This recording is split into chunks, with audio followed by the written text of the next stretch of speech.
सा मार्ग?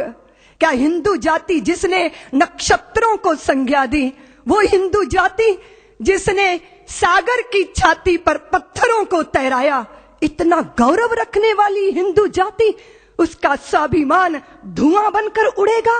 ये वेदना में से राष्ट्रीय स्वयंसेवक संघ का जन्म हुआ।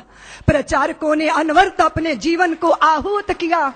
एक प्रश्न पैदा हुआ कि जिस हिंदू ने नभ में जाकर नक्षत्रों को दी है संज्ञा, जिसने हिमगिर का वक्ष चीर भू को दी है पावन गंगा, जिसने सागर की छाती पर पाषाणों को तैराया है, हर वर्तमान की पीड़ा को हर जिसने इतिहास बनाया है, जिसके आर्यों ने घोष किया कृणवंतो विश्वमार्यम का, जिसका गौरव कम कर न सकी रावण की स्वर्णमयी लंका, जिसके यज्ञों का एक हव्य 100 पुत्रों का जनक रहा, जिसके आंगन में भयाक्रांत धनपति बरसाता कनक रहा, जिसके पावन बलिष्ठ तन की रचना तन दे दधीची ने की, राघव ने बन बन भटक भटक जिस तन में प्राण प्रतिष्ठा की, जौहर कुंडों में कूद कूद सतियों ने जिसे दिया सत्व, गुरुओं गुरुपुत्रों ने जिसमें चिरबलिदानी भर दिया तत्व, और शाश्वत हिंदू जीवन क्या स्मरणीय मात्र रह जाएगा? इसकी पावन गंगा का जल क्या नालों में बह जाएगा?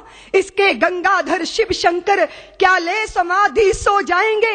इसके पुष्कर इसके प्रयाग क्या गर्त मात्र हो जाएंगे?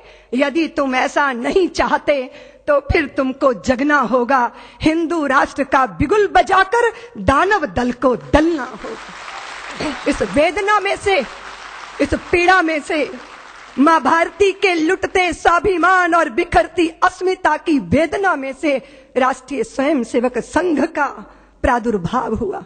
फिर एक एक दीपक जले, तिल तिल करके अपने आप को मां भारती के चरणों में आहूत करते रहे।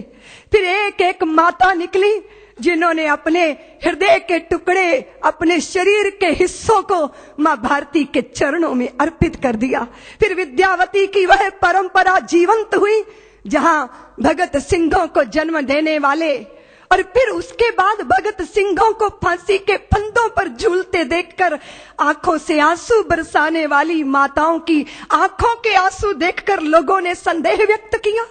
विद्यावती को यही तो कहा था कि आप अपने बेटे की, पुत्र की शहीदी पे रोती हो, इतनी कमजोर मां हो। तो विद्यावती ने कहा, मैं अपने पुत्र की शहीदी पे नहीं रो रही, अपनी कोख पे रो रही हूं। कदाचित मेरी कोख ने एक और भगत सिंह को जन्म दिया होता तो मैं उसको भी देश के चरणों में अर्पित कर देती। फिर देश के अंदर तांता शुरू हुआ। माताओं ने अपने हृदय के पुष्प मां भारती के चरणों में अर्पित करना प्रारंभ किया। और प्रचारक जीवन को अपना के व्यक्तिगत परिवार कुछ नहीं, परिवार सारा राष्ट्र परिवार है। अगर अपने भी साथ छोड़ देंगे तो चिंता मत करना, देश तुम्हारा परिवार है, तुम्हारा कुटुंब है। ये भावना और ये उत्कट भावना प्रचारक के जीवन का संबल बनती